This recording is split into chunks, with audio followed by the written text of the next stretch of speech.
நீங்க ஒரு 30 பால் ஆடுங்க, ஒரு 20 ரன் அடிங்க, இல்ல 15 ரன் அடிங்க, செட் ஆக டைம் எடுத்துக்கோங்க.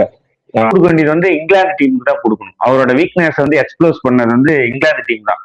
5 மேட்சுமே நிக்க வச்சு கீட் எடுத்தாங்க. நீங்க ஹீரோவா இருக்கணும்னா, நீங்க தான் ஹீரோவா ஆகணும்னா அந்த சுச்சுவேஷன்ல பெர்ஃபார்ம் பண்ணி ஆகணும். சஞ்சு சாம்சன் ஹீரோவா ஆகணும்னு நினைச்சா ஹீரோ ஆகிடுவாரு. நீங்க கவலைப்படாதீங்க, சஞ்சு சாம்சன் சேட்டா ஒரு 100 திருவனந்தபுரத்தில் இருக்கு. T20 வேர்ல்டு கப்புங்கிற கடலை வந்து சஞ்சு சேர்ந்து அடைவாரா இல்லையான்னு அடுத்த மேட்ச் தான் தெரியும்.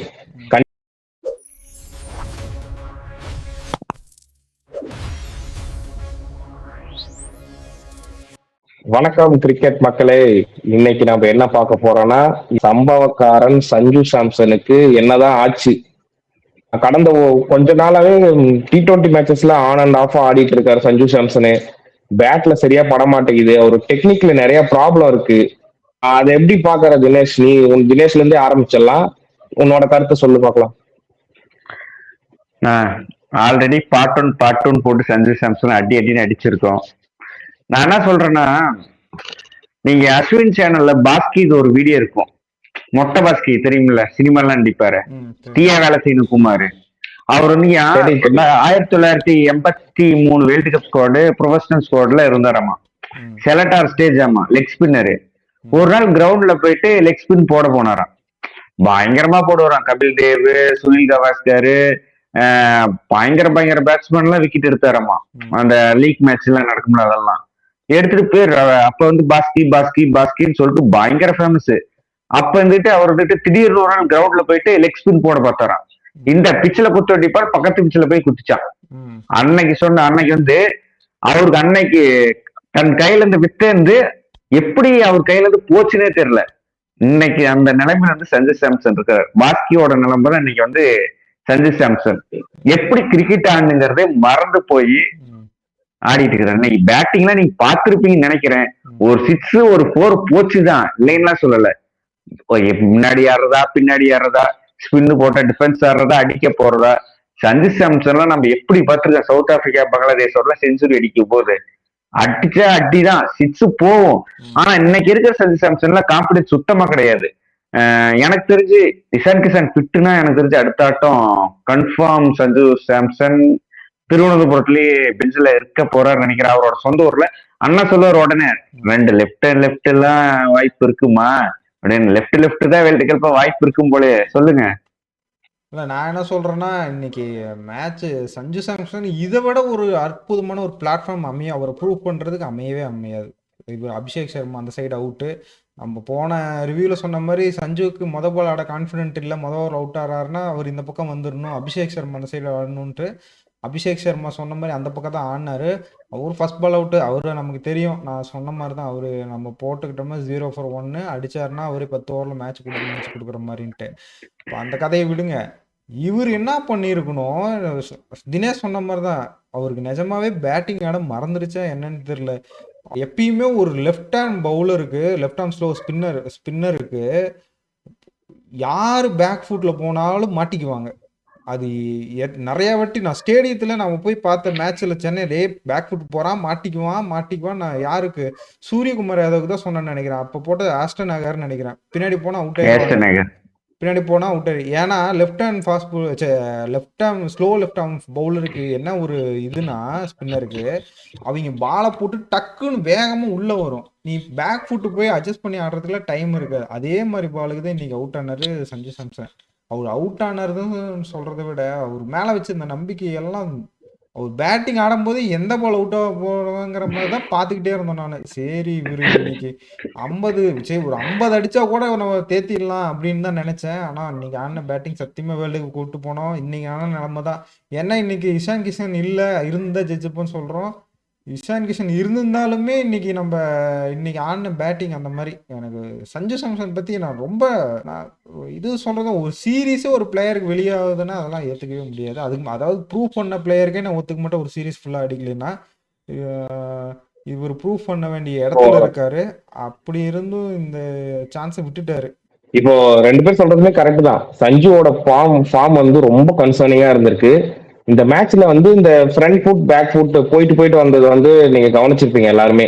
இவர் இந்த 300 அடிச்சார்ல, அந்த எல்லா மேட்சஸ்லயுமே பேக் ஃபுட்ல ப்ராமினென்ட்டா போய் நிறைய பால் பேக் ஃபுட்ல இருந்துதான், இதே டெக்னிக் தான். ஆனா வந்து கன்சிஸ்டன்டா பேக் ஃபுட்ல நின்று அடிச்சிருந்தாரு. அதனால அவர் கன்சிஸ்டன்டா பர்ஃபார்ம் பண்ண முடிஞ்சது அந்த 3 மேட்சஸ்லயும், அவர் ஹை ஸ்கோரிங் பண்ண மேட்சஸ்லயும். இப்போ திடீர்னு இந்த டெக்னிக்கல் ஃபிளா வந்து சஞ்சு சாம்சனுக்கு வந்திருக்கோ, இல்ல அவரு என்ன நினைக்கிறாரு, எப்படி ஆட நினைக்கிறாரு? ஒரு ஆங்கர் இன்னிங்ஸ் பண்ணலாம். நாம 3வது T20ல பார்த்திருந்தோம். ஒரு ஆங்கர் இன்னிங்ஸ் பண்ணலாம். இந்த மேட்ச்ல ஒரு ப்ராப்பரா ஒரு ஆங்கர் இன்னிங்ஸ் தான் பண்ணியிருக்கணும்.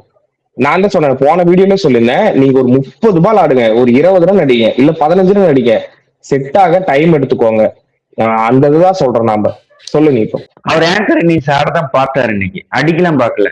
காலுக்கு வந்த பால் சிக்ஸ் அடிச்சாரு தவிர கான்சியஸா அவுட் ஆகக்கூடாது அவுட் ஆகக்கூடாது அவுட் ஆகக்கூடாதுன்னு ஆடினாரு.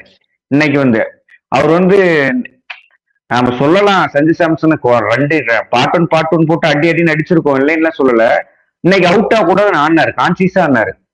எனக்கு என்னன்னா, நம்ம கிரெடிட்ஸ் கொடுக்க வேண்டியது வந்து இங்கிலாந்து டீமுக்கு தான் கொடுக்கணும். அவரோட வீக்னஸ் வந்து எக்ஸ்ப்ளோஸ் பண்ணது வந்து இங்கிலாந்து டீம் தான். 5 மேட்சுமே நிக்க வச்சு கீட்டு எடுத்தாங்க. எனக்கு ஐபிஎல்ல இன்சூரியன் வெளியே போனார்லண்ணா, அது வந்து பிக் மைனஸ் ஆயிடுச்சுன்னு நினைக்கிறேன் சஞ்சு சாம்சனுக்கு. இப்ப சொல்லுங்கண்ணா. இல்ல சவுத் ஆப்பிரிக்காவில் தான் அந்த 3 செஞ்சுரி வந்து அங்கே பவுன்ஸ் நிறைய கிடைக்கும். இந்தியன் பிச்சு மாதிரி பவுன்ஸ் அங்கே கிடைக்காது. அங்கே போய் பேக் ஃபுட்டில் ஆனதெல்லாம் கரெக்டு.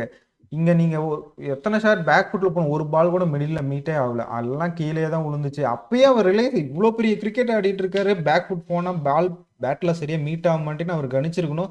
அவர் என்ன நினச்சிட்டாருன்னா, பேக் ஃபுட்டில் போனால் நம்ம அவுட் ஆக மாட்டேங்கிறோம், பால் எப்படியே தடுத்துடுறோம், தினேஷ் சொன்ன மாதிரி அவுட் ஆகாமல் நம்ம இருக்கோம், அப்படி ஒரு கான்சியஸ்லாம் போனார்.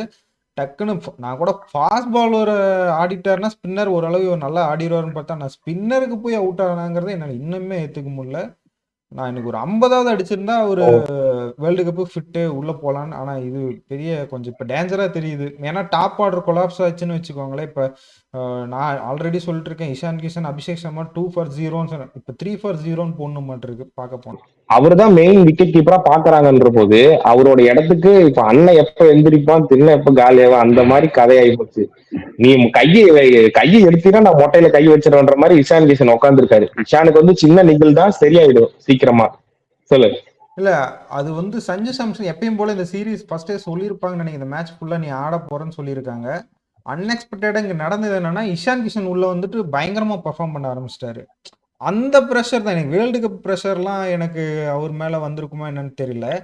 இஷான் கிஷன் பர்ஃபார்ம் பண்ணும்போது, ஏன்னா அவர் தான் விக்கெட் கீப்பருங்கும் போது நாம தான் விக்கெட் கீப்பர், எப்படியா இருந்தாலும் நம்மள தான் வச்சு ஆட போறோம். ஆனா Ishan Kishan out of the syllabus மாதிரி வந்து ஒரு பயங்கரமான, அதாவது அபிஷேக் சர்மாவுக்கு நிகரான ஒரு பர்ஃபார்மன்ஸ் கொடுக்கும்போது இப்போ அவருக்கு அது ஒரு டவுட் ஆயிருச்சு. ஒருவேளை நாம டீம்ல இருப்போமோ, இல்லை இவர் நல்லா ஆடுறாரு. ஏன்னா அவர் ஓப்பனிங்கர் தான், அவரும் ஓப்பனர் தான்.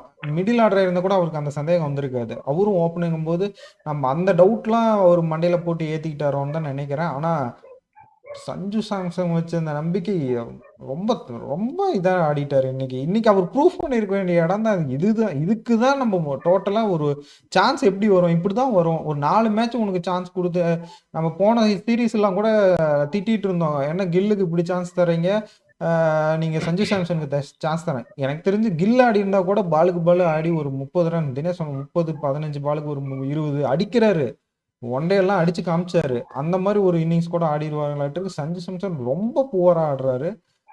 ஸ்விங் அவர்ல மாட்டிக்கிறாரு. முதல்ல வந்து நம்ம பங்களாதேஷ் சீரீஸ்ல ஒரு செஞ்சுரி அடிச்சாரு. பங்களாதேஷ்ல பெருசா ஸ்விங் பண்றது பவுலர் கிடையாது. சவுத் ஆப்பிரிக்கா போனா நீங்க சொன்ன மாதிரி சவுத் ஆப்பிரிக்கால பவுன்சி பிச்சர்ஸ் அவருக்கு ஏத்த மாதிரி இருந்துச்சு. அதுலயும் 2-0 2 செஞ்சுரி, கன்சிஸ்டன்ட் கிடையாது. 2-0 2 செஞ்சுரி அப்படிதான் அடிச்சாரு. அப்புறமேட்டு இங்கிலாந்து சீரீஸ் வந்தாங்க, வந்து நமக்கு தெரியும் பின்கோடு தான். அதுக்கப்புறம் வந்து ஏசியா கப்பு, நடுவுல ஆஸ்திரேலியா சீரீஸ் வந்துச்சு. அப்படி இப்படின்னு அவர் பந்தாடினாங்க, இல்லைன்னா சொல்லல, பந்தாடிட்டு வாய்ப்பு கொடுத்தாங்க. கம்பீர் மேலே குறை சொல்லணும். வேர்ல்டு முன்னாடி சீரீஸ்ல உள்ள கொண்டு வந்தாங்க, ஆனால் அவரு வந்து ப்ரெஷர் இல்ல அவருக்கு. நம்ம பிளேஸ் வந்து சீல்ட்டுன்னு நீங்க சொல்ற மாதிரி இஷான் கிஷன் அடிச்சதான் மெயின் ப்ராப்ளம். இப்ப வந்து இவர் வந்து பெர்ஃபார்ம் பண்ணாம இருக்கிறதுக்கு வந்து இவர் மேலதான் பலி போடணும். நம்ம கம்பீரை வந்து நம்ம குறை சொல்லிட்டு இருந்தோம், ஏன்டா சஞ்சு சாம்சன் எடுக்கலன்னு. அவர் சஞ்சு சாம்சன் எடுத்து கொடுத்தாரு, உனக்குதான் ஓப்பனிங் ஸ்பாட் அப்படின்னு சொல்லிட்டு. சீக்கா சொல்லுவார் தெரியுமா, பட்டா பாக்கையும் படாட்டி லேக்கி, அது மாதிரி ஒரு இன்னிங்ஸ் ஆடிட்டு போங்களேன்னு தான் சொல்றோம். திருவனந்தபுரத்துல 5வது மேட்ச் உங்க சொந்த ஊர்ல நடக்குது, பட்டா பாக்கையும் படாட்டி லேக்கி. நீங்க அடிச்சாதான் இடம் இருக்க முடியும்னு நினைக்கிறேன். இன்னைக்கு ஆனது வந்து ஏன்டா அவருக்கு சத்தியமா சொல்றேன், கிரிக்கெட் மறந்து போய் ஆடின ஒரு மாதிரி தான் இருந்துச்சு. வந்து இன்னைக்கு திருவனந்தபுரத்துல கடைசி மேட்ச் 31ஆம் தேதி நடக்குது. பட்டா பாக்கியம் படாட்டி லேகியம் அப்படி ஆடிட்டு போனாருன்னா வேல்டன் பிளஸ் ஸ்பாட் இருக்கு. ஒரு செஞ்சுரினா சஞ்சு சாம்சனுக்கு ஒண்ணு புதுசு இல்ல. 4 ஃபெயிலியருக்கு அப்புறம் ஒரு செஞ்சுரி சஞ்சு சாம்சனுக்கு புதுசு இல்ல. ஒரு செஞ்சுரி நான் ஆடனா கடவுளா பார்த்து ஒரு ஆப்பர்ச்சுனிட்டி தராரு. திலக் வர்மாக்கு இன்ஜுரி ரிகவரி ஆகல, அதை யூஸ் பண்ணீங்க. இதோட சரி, நான் சஞ்சு சாம்சன் பாயிண்ட் நான் இதுக்கு மேல சொல்ல விரும்பல. இப்போ ட்ரிவாண்ட்ரம்ல வந்து சஞ்சு ஆனா நல்லா இருக்கும் தினேஷ் சொன்னான். முதல்ல ட்ரிவாண்ட்ரம்ல சஞ்சு ஆடுவாரானே எனக்கு டவுட்டா இருக்கு. ஏன்னா இப்போ 5வது மேட்ச் வந்துருச்சு. ஒரே மேட்ச் தான் வேர்ல்டு கப்புக்கு முன்னாடி.